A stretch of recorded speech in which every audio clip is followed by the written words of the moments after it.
Good morning. My name is Dean Bonner, and I'm the Associate Survey Director and a Research Fellow with the Public Policy Institute of California. Welcome to the virtual program today, featuring our latest PPIC statewide survey on Californians in education. This survey and this event are supported with funding from the Dirk and Charlene Capsnell Foundation, the Sobrato Family Foundation, and the Stewart Foundation. We thank them for their support. For today's program, my colleague, Rachel Lawler, will walk through some of the key findings from today's survey, and then we will discuss some of our main takeaways and answer questions from the audience. Before I introduce my colleague, I have a couple of housekeeping items. As a public charity, PPIC does not take or support positions on any ballot measures or legislation, nor does it support or endorse any political parties or candidates for public office. And if you have any questions about the survey, please send an email to the address at the screen, ppiceventquestions@gmail.com. It would be great if you could include your name and organization along with your question. At this time, I would now like to welcome my colleague and survey analyst, Rachel Lawler. Rachel? Thanks so much, Dean, and thank you all for joining us today for this briefing and for your interest in PPIC's work. If you just give me a moment so I can share my screen. Okay, hopefully you can all see that. If not, please ping us on the email and let me know. But before we begin, I would just like to acknowledge my co-authors of this report, which includes Dean, as well as PPIC President and CEO Mark Baldessari and Survey Analyst Dacia Thomas. And I would also like to acknowledge our funders, the Dirk and Charlene Capsnell Foundation, the Sobrato Family Foundation, and the Stewart Foundation. Without their generous support, this survey series would certainly not be possible.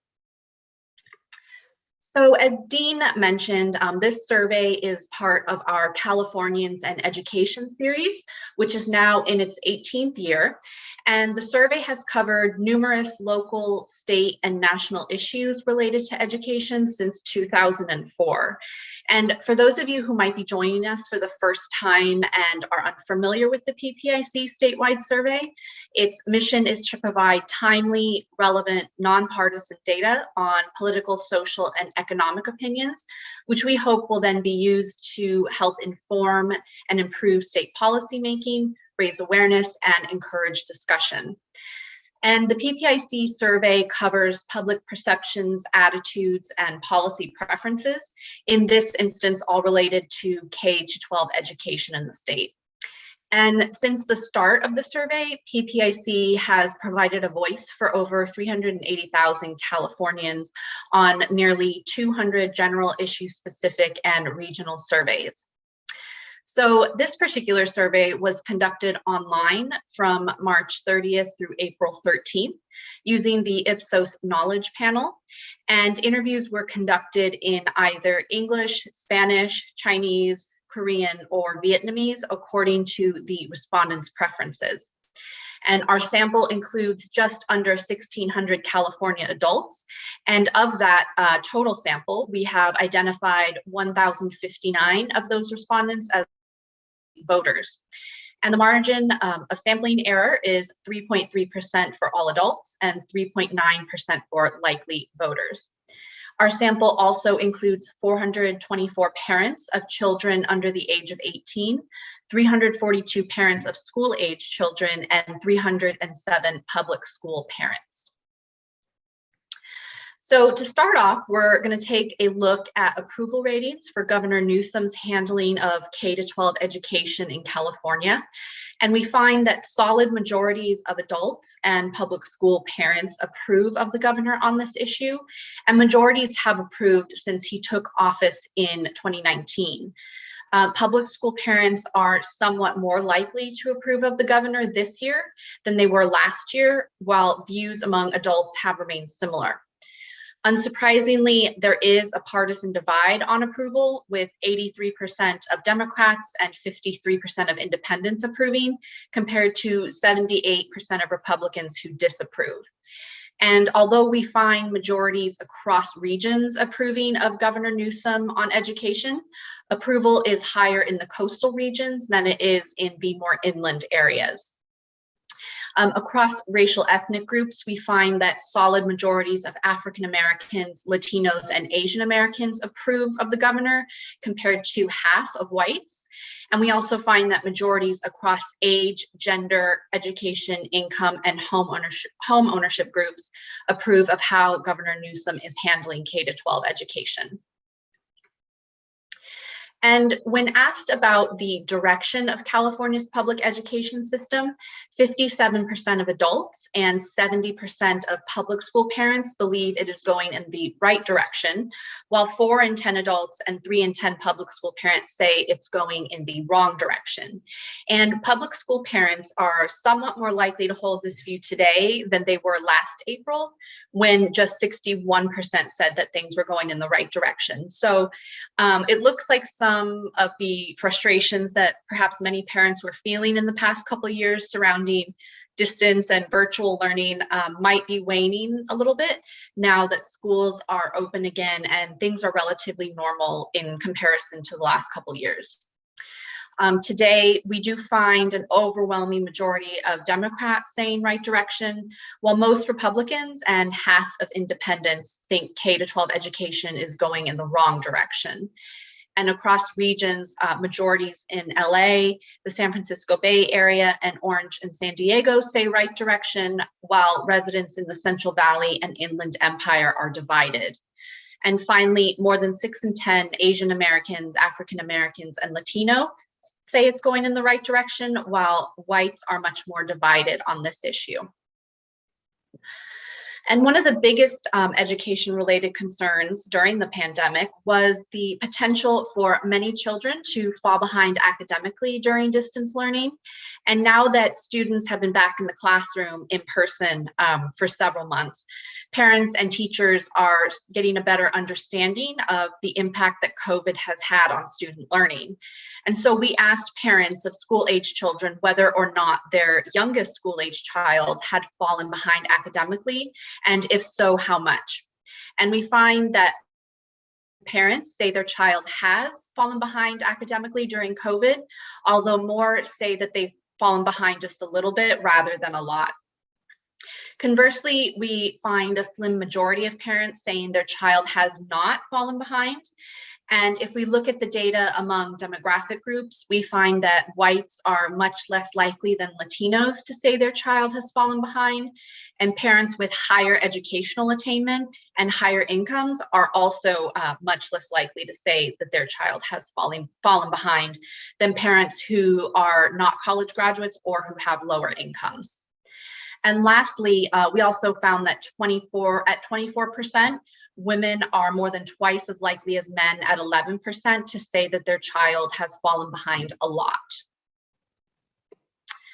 And after experiencing more than one full academic year through distance learning, 47% of adults think that catching up academically is going to be the biggest challenge for public school students in their community during the next school year.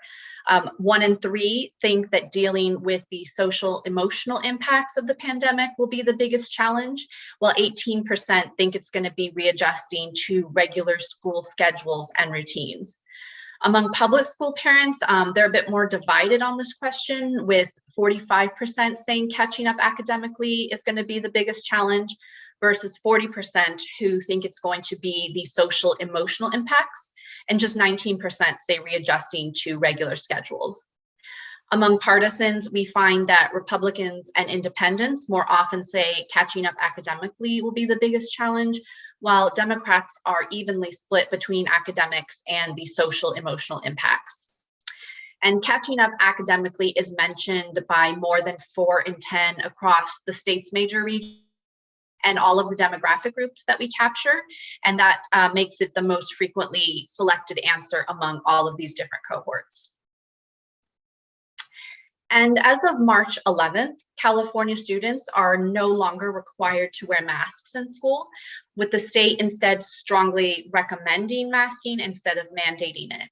So we asked Californians whether they support or oppose this decision made by the state, and we find solid majorities of more than 6 in 10 adults and public school parents support the decision, with public school parents more likely to strongly support it.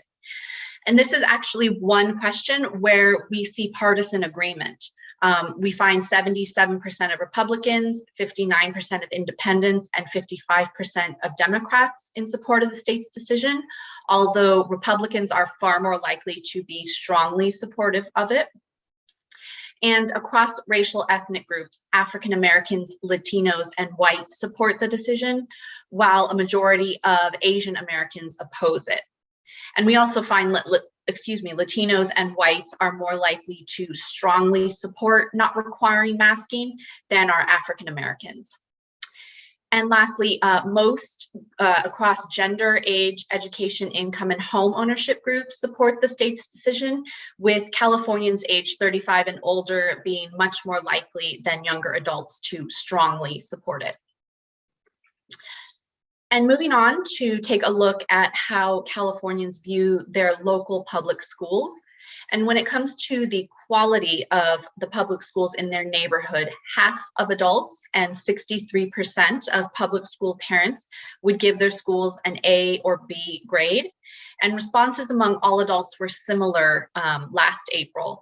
But after schools have now reopened for in-person learning, parents are somewhat more likely to award an A grade this year than they were last year. Last year, only 6% of public school parents rated their schools as an A, while 14% did so this year. So again, that might be an indication that some of the frustrations toward public schools during school closures is lessening now that they're fully open. And among partisan groups, a majority of Democrats give positive marks to their local schools compared to fewer Republicans and independents. And across regions, Southern California residents in LA and Orange, San Diego are the most likely to give an A or a B. And if we look at the data among racial ethnic groups, we see that 54% of Latinos and half of whites would give an A or a B, compared to 46% of Asian Americans and just 36% of African Americans. And during school closures, many parents across the state considered different schooling alternatives and options for their children. So now that schools are open, we asked parents which type of school they would send their youngest child to if cost and location were not an issue. And 34% of parents said they would choose a traditional public school, 30% said a private school, 18% said a charter school, and another 18% said a religious school. And this does represent a change in school choice from last year. Last April, 42% of parents selected a private school and just 31% chose a traditional public school. So that's a decline of 12% in the last year in the shares choosing a private school, while the preference for a public school rose just a tiny 3%, which makes it the #1 choice for parents this year. And we find that at 34%, public schools are the top choice for Latinos, while 36% of whites would pick a private school. And data also shows that parents age 18 to 44 more often prefer public schools, while private schools are the top pick for parents older than that. And lastly, a preference for private schools is higher among parents earning $60,000 or more annually than those earning less than that, and is also higher among homeowners than it is among renters. So next, we'll take a look at views on school teachers, starting with the topic of teacher salaries. And we find that more than 6 in 10 adults and public school parents think salaries for public school teachers in their community are too low. And the shares holding this view has remained similar for the past 4 years. About 1/3 think salaries are just right, while very few say that they're too high. And there is a partisan divide on this issue, with solid majorities of Democrats and independents saying salaries are too low, while Republicans are more split between pay being too low and just right. And if we parse the data out by region, we find majorities across the state believing salaries are too low, with those in the San Francisco Bay Area being the most likely to say this. And finally, across racial ethnic groups, 61% of Asian Americans, Latinos, and whites say salaries are too low, compared to 80% of African Americans. And another topic that's been in the spotlight recently due to challenges brought on by the pandemic has been teacher retention and shortages. And when asked how big of a problem this is, an overwhelming majority of adults and public school parents say it's at least somewhat of a problem. And about half actually say that it's a big problem. And the shares with this view has been on an upward trend in the last 3 years since the start of the pandemic. Majorities across regions, with the one exception of Orange and San Diego, say it's a big problem. And we find that across racial ethnic groups, African Americans are the most likely to say it's a big problem. The shares of Californians saying that teacher shortages are a big problem decreases as age increases, but increases as educational attainment increases. And on that same topic, we also asked a separate question about how state and local government should attract new K-12 public school teachers. And half of Californians would prefer increasing the minimum starting salary. A quarter would prefer providing forgivable loans for teacher education. And about 1 in 10 think housing assistance should be provided, or that the requirements needed to get teaching credentials should be reduced. So increasing starting salaries is the most popular option across all partisan, region, and demographic groups. So in the context of the lingering challenges California's K-12 public education system faces as a result of the pandemic, when asked about the current level of state funding for their local public schools, about half of adults and likely voters and 56% of public school parents say current funding is not enough. Nearly 4 in 10 adults and about 1/3 of likely voters and public school parents say it's just enough, while fewer think it is more than enough. And these findings have been similar throughout the pandemic period. Partisans are divided on this question, with 6 in 10 Democrats and about half of independents saying funding is inadequate, compared to about 4 in 10 Republicans. And about half across regions hold this view, with the exception of 46% in Orange and San Diego, who say funding is not enough. We also find that women are more likely than men to say this, and across racial ethnic groups, African Americans are the most likely, and Asian Americans are the least likely to say that state funding is not enough. We also asked respondents about the current level of resources in 3 areas, and those areas are lower income students, English language learners, and special education students. And there are some differences in opinion about these 3 different student groups. Regarding lower income students, half of adults and public school parents say current resources are not enough, and that's similar to what we found last April. And if we look at the data across racial ethnic groups, 65% of African Americans say it's not enough, compared to 54% of Latinos, 46% of whites, and 43% of Asian Americans. And when it comes to English language learners, 35% of adults and 31% of public school parents say the current level of resources are not enough, while half say they are just enough. And here, Democrats are much more likely than independents and Republicans to feel resources are lacking. And again, at 47%, African Americans are the most likely across all demographic groups to say that they are not enough. And lastly, 46% of adults and 45% of public school parents say the current level of resources for special education students is not enough, while similar shares say it's just enough.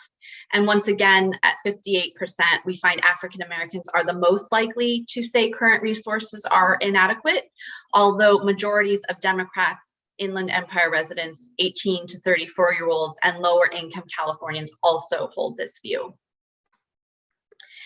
And given that many Californians think current funding and resource levels are deficient, we asked likely voters how they would vote on several hypothetical ballot measures to increase school funding.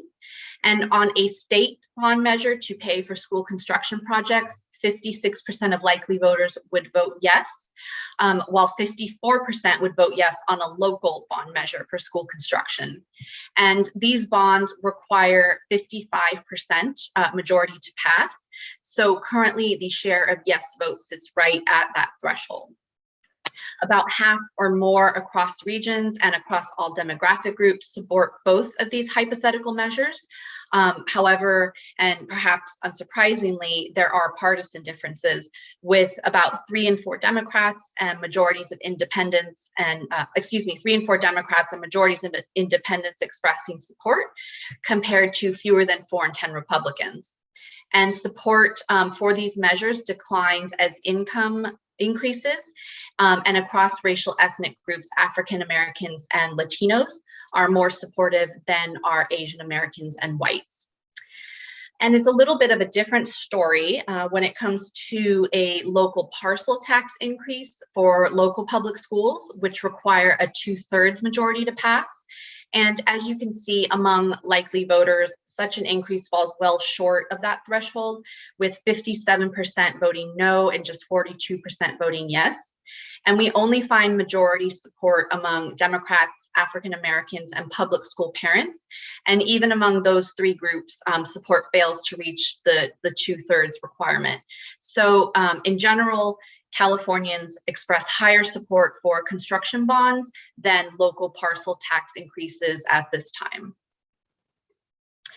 And as Governor Newsom seeks to build upon the Master Plan for Early Learning and Care, which he unveiled in 2020, and as he expands the state's transitional kindergarten program to include more children, strong majorities of more than 2 in 3 adults, likely voters, and public school parents think the state should fund voluntary preschool programs for all 4-year-olds, while about 3 in 10 or fewer think it should not. And there are substantial differences in views among partisan groups, with overwhelming majorities of Democrats and independents in favor of state-funded preschool, while Republicans are evenly divided on whether the state should or should not do so. And at 88%, African Americans are the most likely across racial ethnic groups to say the state should fund preschool programs, while whites are the least likely to do so. And solid majorities across regions and across demographic groups are in favor of the state funding, or preschool for all 4-year-olds. And in addition to the findings that I shared today, I wanted to highlight some other key areas covered by the survey that we did not cover in the webinar.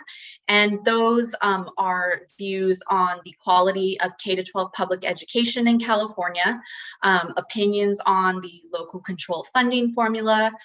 We have additional topics related to lower income students and English language learners, positions on career, technical, or vocational education, opinions on COVID vaccine requirements, both for students and teachers, as well as evaluations about how well schools are preparing students for college, as well as jobs in the workforce. So I highly encourage everyone to go check out the full report to find out more, which is available on the PPIC website. So at this point, that concludes the presentation slides, but I would like to remind everyone in the audience to submit any questions or comments to the email listed on your screen. That's ppiceventquestions@gmail.com. And please remember to include both your name and the organization you're with. And with that, I'm going to go ahead and stop sharing my screen and turn it back over to Dean. Wow, Rachel, that was very informative. Having been in your shoes in the past, I know that these surveys have a lot of great information. So whittling it down to just 12 or 13 slides is really a challenge. But I think you highlighted a lot of the important topics that we asked about. And I would echo Rachel's sentiment when it comes to going to our website and beyond looking at the report. I would also highly encourage you to look at our crosstab data as well as our past our time trend data among all adults and likely voters. So if you're interested in a question, you can go and look and see how different folks actually feel about this topic. But I did want to kind of delve into some other things I think Rachel wasn't able to cover because of time constraints, but I'll kind of touch upon here. First, I just wanted to look at kind of how Californians are feeling generally about the state's K-12 education system. As Rachel pointed out, nearly 6 in 10 Californians say that the system is headed in the right direction, which is, fairly strong finding.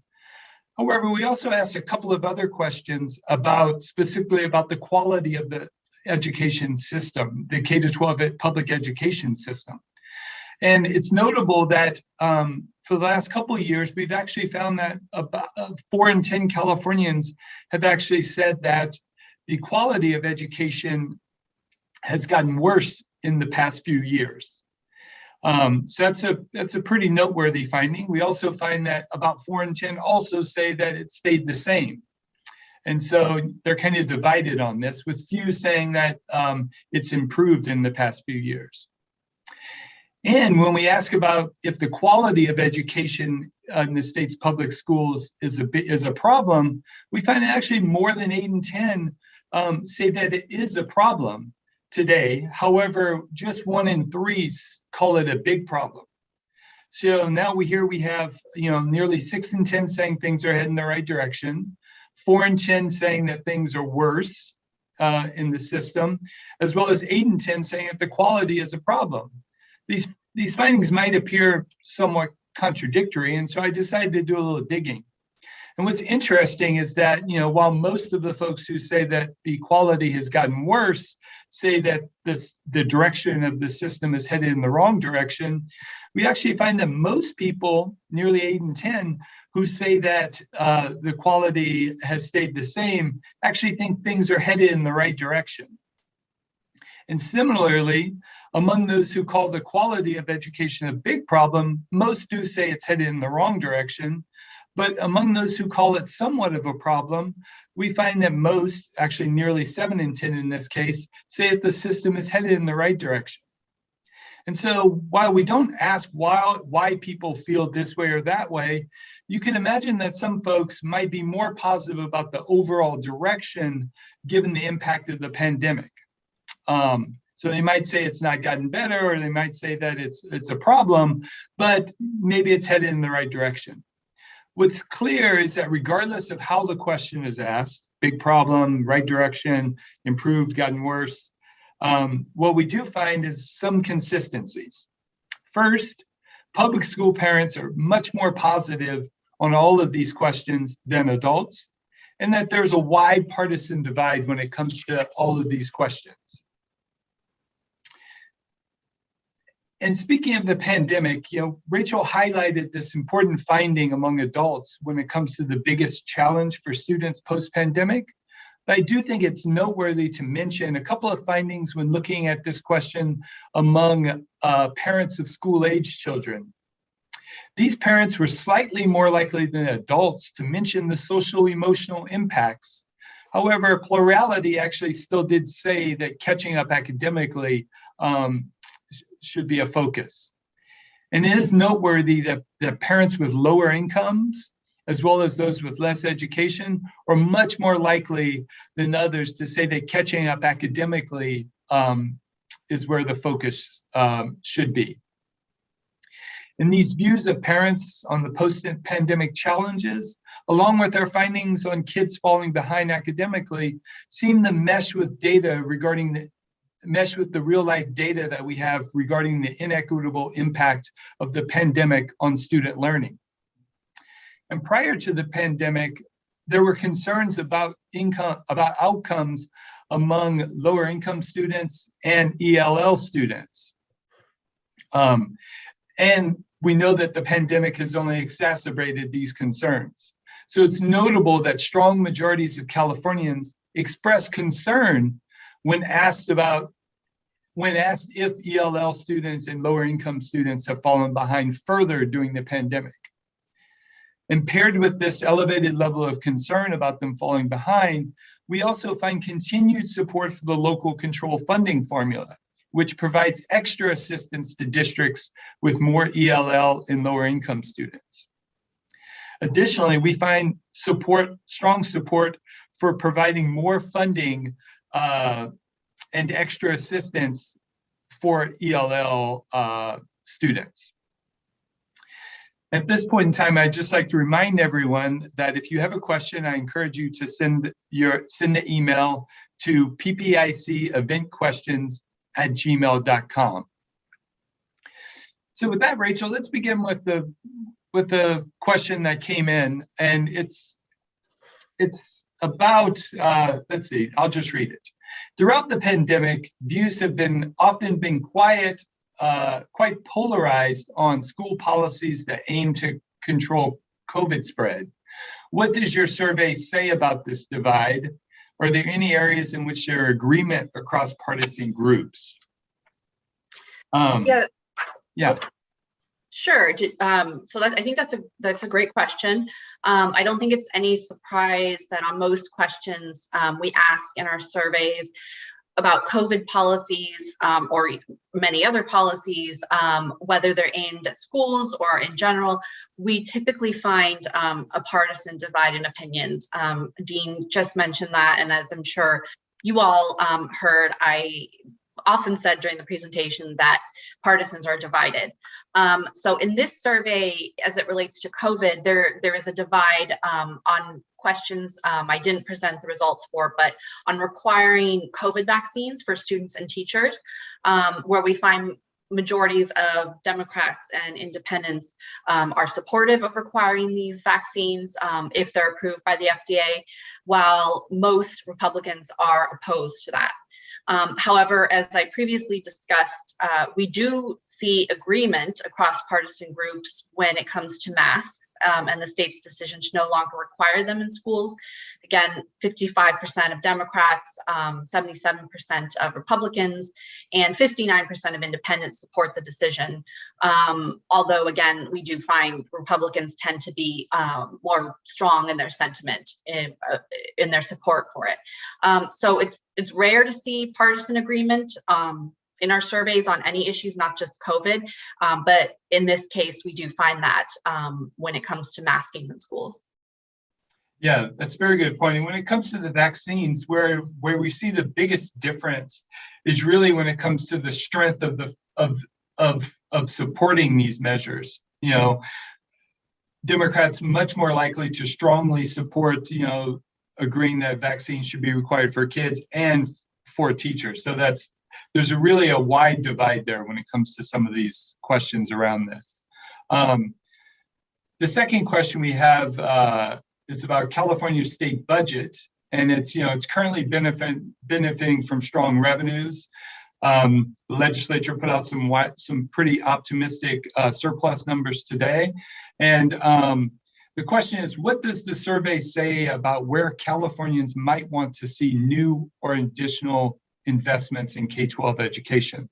I can go ahead and start off with this one if you like. I think you highlighted these pretty strong support when it comes to the construction bonds, but I also see that we actually find a lot of support when it comes to the idea of providing preschool for all 4-year-olds across the state. We also see some strong findings when it comes to increasing teacher salaries, as well as more income, more funding for ELL students. So those are some of the areas that I that jumped out to me. But was there anything else for you, Rachel? Yeah, I think you covered most of the ones I thought of. One that we didn't touch on in the presentation, but that I think is an important point, is career technical and vocational education. We asked a question about its importance to the curriculum in K-12 schools, and actually found a majority, 56% of adults, saying it's very important to have career technical or vocational education as part of the public education curriculum. So that's another area I think perhaps Californians would like to see some investment in. Yeah, for sure. And I believe we've asked about that in the past, and there has been support for that type of funding. Here's another question. What do you make of the fact that there is majority support for Governor Newsom's handling of K12 education, even as many Californians believe the quality of K12 education has declined in recent years? Yeah, great question. I know, Dean, you touched a little bit on this in just a few minutes ago, but I do think that COVID does have a big impact. If we go back to April 2020, so right at the start of the pandemic and school closures, the share of adults that were saying quality of education has gotten worse was actually at a record low. I think it was right around a third.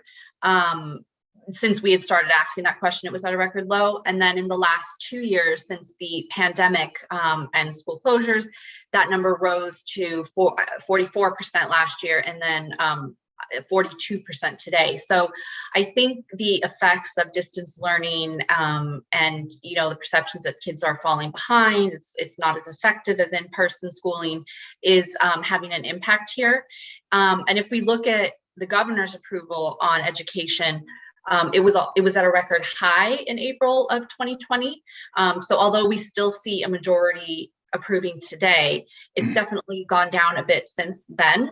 But even not related to education in general, the governor's approval ratings tend to be relatively high throughout his tenure in office. So I think a lot of Californians perceive him as doing a good job, or the best job he could given the circumstances of COVID. And as a result, we kind of see a juxtaposition of an increase in perceptions that quality of education has declined, while at the same time approval of the governor has remained high. So kind of in essence, they're not blaming or fully blaming Governor Newsom for a decrease in quality of education. Rather, it's kind of a collateral damage from the pandemic. Yes, I mean, that's some very good points. I think, just the partisan makeup of the state is also something that's kind of feeding into that, right? That you have, a lot of Democrats in the state. Registered advantage right now is about 20 points in registration advantages between Democrats and Republicans. And so I think that's leading into that as well. And as you said, the governor has consistently had majority approval. It's had some ups and downs, but in recent surveys that we've asked, it's been consistently, majority support. And so that's playing a role there as well, I think, especially among those who might not have as much knowledge when it comes to what's happening directly in the K-12 system, or what he's done or hasn't done. Perhaps there's a kind of, well, I like him overall, so that type of thing. For sure, yeah. And another question, this is a good one. Declining enrollment in California schools has been a big story recently. While this is partly due to long-term demographic trends, does the survey show any sort of movement away from a commitment to public schools? Right. From this survey, I don't think I would say that it indicates people are moving away from a commitment to public schools. Obviously, we've mentioned that there are some concerns about the quality of education or the curriculum and things like that. But with a majority saying that the K-12 system is going in the right direction, majority is approving of the governor on education, and half of adults giving their local schools positive grades. I would say that the public education system is currently viewed more positively than negatively. And I think, at least in part, that some of that might be coming from people who are very frustrated, as I mentioned before, with school closures. And now that schools are opened, it's almost like they're predisposed, I guess, to feel positively compared to how they felt maybe a year ago.